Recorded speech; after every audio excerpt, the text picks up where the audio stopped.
नीतीश कुमार कभी चुनाव नहीं लड़े। सिर्फ एक बार हरियाणा से विधानसभा का चुनाव लड़े थे और 1985 में जीते भी थे। उस वक्त उन्होंने समझ लिया था कि लालू यादव और रामविलास पासवान अपनी जगह बना चुके हैं, बिहार की राजनीति में उनके लिए स्पेस कम है क्योंकि उनकी जाति का वोट सिर्फ 3% है। इसीलिए नीतीश कुमार केंद्र की सियासत में आए, जॉर्ज फर्नांडिस से और वीपी सिंह के साथ वो रहे, 6 बार लोकसभा का चुनाव जीते, लेकिन जैसे ही मौका मिला बिहार के मुख्यमंत्री बन गए और उस कुर्सी पर अंगद के पांव की तरह उन्होंने पैर जमाया है। ये पैर कोई हिला नहीं पाया अभी तक।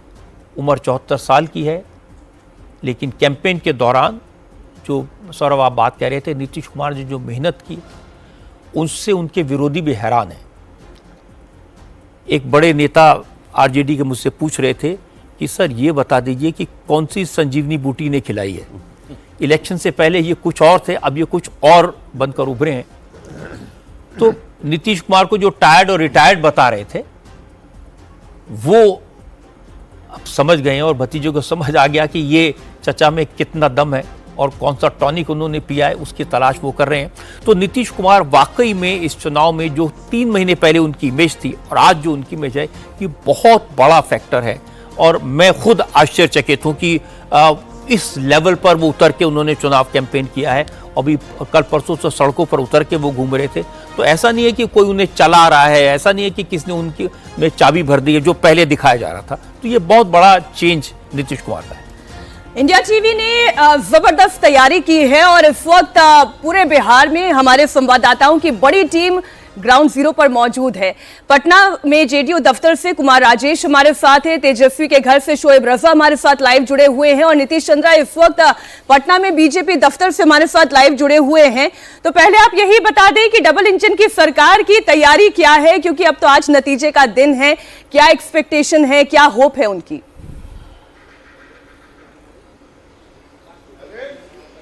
देखिए, पटना के बीजेपी दफ्तर में हम हैं। हालांकि यहाँ कोई जश्न की तैयारी नहीं है, क्योंकि 2015 में शुरू में जिस तरह से रुझान आया उसके बाद यहाँ जश्न मनाया गया, बाद में तस्वीर पलट गई, तो उसके बाद से ये जोखिम कोई नहीं ले रहा है। तो फिलहाल तो अभी कोई बड़ी तैयारी नहीं है। हाँ, कुछ नेताओं को जीत का भरोसा इतना है कि 2 दिन पहले ही से वहाँ मिठाइयाँ बन रही है अनंत सिंह के घर पर। और दिलचस्प ये कि उनके जो सामने प्रतिद्वंदी हैं सूरजभान सिंह, उनके घर पर भी वैसी ही तैयारी है।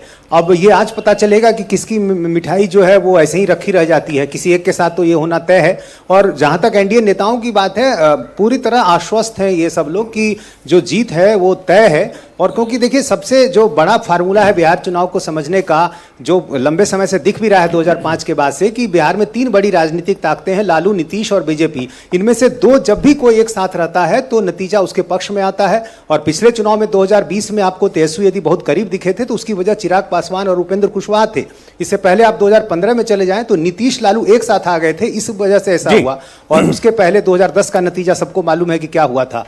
तो बिहार चुनाव मोटे तौर पर जो दिखता आ रहा है वही है, लेकिन जातीय समीकरण के लिहाज से देखें तो आपने बड़ा क्लियर कर दिया कि चुनाव में कोई रिस्क नहीं लेना चाहता, इवन मिठाई का ऑर्डर देने में भी। तो जेडीयू ने भी मिठाई का ऑर्डर नहीं दिया, टीवी देख के ऑर्डर दिया जाएगा।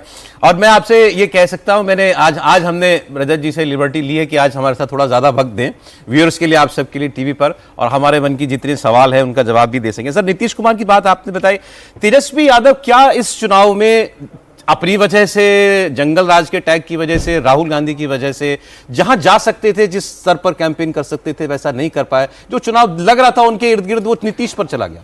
देखिए, 2 चीजें नोटिस करने की बात है। एक तो तेजस्वी ने ये सारा चुनाव अपने सिर पर ले लिया, अपने आप को प्रोजेक्ट किया और कहा ये मेरा चुनाव है। बिल्कुल उन्होंने साफ साफ कह दिया भाई मुझे वोट दीजिए। बिल्कुल, कोई महागठबंधन, कोई कांग्रेस, कोई इसके लिए नहीं कहा। दूसरा, जितनी मेहनत कर सकते तो उन्होंने की है। अब एक दिन में अगर आप 18 रैली करेंगे तो एक जगह 5 मिनट ही बोल पाएंगे, उससे ज़्यादा आप कुछ कर नहीं सकते हैं। तो ये लिमिटेशन उनकी थी। और उनको कोई सपोर्ट सिस्टम नहीं दिखाई दिया पूरे चुनाव में। उनको कोई साथ में 4 लोग और हों जो उनके साथ कैंपेन के अंदर उनको ताकत दे, हिम्मत दे, वो नहीं दिखा। तीसरी बात, उन्होंने इस बार लालू यादव को पूरे कैंपेन से दूर रखने की कोशिश की। जो लालू यादव उनकी सबसे बड़ी ताकत थे, जिन लालू यादव ने उनको यहाँ तक पहुँचाया, उनको उन्होंने चुनाव से गायब कर दिया। शायद उन्हें भी ये लग रहा है कि लालू यादव के इस चुनाव में होने का उनको नुकसान होता है। ये एक बड़ा फैक्टर मैंने नोटिस किया। और तेजस्वी ने जो कैंपेन था उसके इश्यूज भी गड़बड़ाए। शुरुआती दौर में वो अच्छी बात कर रहे थे, लॉ एंड ऑर्डर की बात कर रहे थे, बेरोजगारी की बात कर रहे थे, नौजवान की बात कर रहे थे। फिर राहुल गांधी ने आके उनका बिल्कुल गणित गड़बड़ा दिया, वो भी अब वोट चोरी के रास्ते पर चले गए, वोट यात्रा निकालने लगे। बाद में फिर वो अपने रास्ते पर आए। तो कुल मिला के जो कैंपेन था वो ऑर्गेनाइज्ड दिखाई नहीं दिया। तेजस्वी का कैंपेन एकदम स्कैटर्ड था। तेजस्वी का जो महागठबंधन है वो स्कैटर्ड था। और कोई भी चुनाव आज के ज़माने में जब तक ऑर्गेनाइज्ड नहीं हो तब तक आप नहीं जीत सकते। आप ठीक है सोशल मीडिया पर बड़े बड़े दावे कर सकते हैं, आप सोशल मीडिया पर लाइक्स ले सकते हैं, वीडियो बना के भेज सकते हैं। आप छोटी छोटी गलतियां, अपना एक सड़क पर नाचते हुए वीडियो उन्होंने रिलीज किया। अब इन चीज़ों को कोई फायदा नहीं था। कोई समझाएगा कि आप सड़क पर नाचेंगे तो नौजवान खुश हो जाएगा, ऐसे नौजवान खुश नहीं होता। और बिहार का नौजवान मैं मानता हूं बहुत समझदार है, अब तक बहुत डिप्राइव्ड है। दुनिया में उसको जहां जहां अवसर मिले बिहार के लोगों ने दुनिया बदल के दिखाई है, लेकिन बिहार में उसको इतने अवसर नहीं मिले। अब उनको एक उम्मीद बंधी है कि उनको अवसर मिलेंगे। और मेरा अपना विचार ये है कि लोगों को लगता है कि ये अवसर कम से कम तेजस्वी यादव नौजवान को नहीं दे सकते, ये नौजवान जानते हैं। एक सवाल मेरा भी है और ये महिला वोटर्स को लेकर है रजत जी, कि वादे तो तेजस्वी यादव ने भी किए, माई बहन योजना को लेकर भी उन्होंने वादा किया, लेकिन क्यों एक ऐसा माहौल दिखाई दिया कि ये नीतीश कुमार और जेडीयू की तरफ, उनकी योजनाओं की तरफ आकर्षण वोटर्स में ज्यादा था? नीतीश कुमार का एक महिलाओं से पुराना रिलेशन रहा है। देखिए, नशाबंदी जैसा फैसला लेना, शराब पर पाबंदी लगाना बहुत बड़ा फैसला होता है किसी भी सरकार के लिए। राजस्व का नुकसान होता है, उसको चलाना मुश्किल हो जाता है। इसको लेकर के तरह तरह के सवाल उठे, नीतीश कुमार इल्ज़ाम लगे, लेकिन इसने महिलाओं को उनके साथ खड़ा किया। महिलाओं को लगा कि अब घर में ये होता है कि जब जो शराब पी के आता है और महिला को पीटता है तो महिला उसको कहती है कि पुलिस बुला लूंगी। ये जो ताकत बिहार की महिला के हाथ में नीतीश कुमार ने दी है, इनको हम टीवी पर नहीं देखते, इनको हम सोशल मीडिया पर नहीं देखते, लेकिन घर से ये इंफॉर्मेशन मिलती है। ये नीतीश कुमार का विश्वास, और फिर उन्होंने ये जो स्कीम दी, 10,000 रुपए देंगे, आप अपना काम शुरू कर सकते हैं, वापस नहीं लिया जाएगा, इसके ऊपर और लोन मिल जाएगा। कुल मिलाकर नीतीश कुमार ने बिहार की महिलाओं का विश्वास जीता है और इसका लाभ जरूर होगा।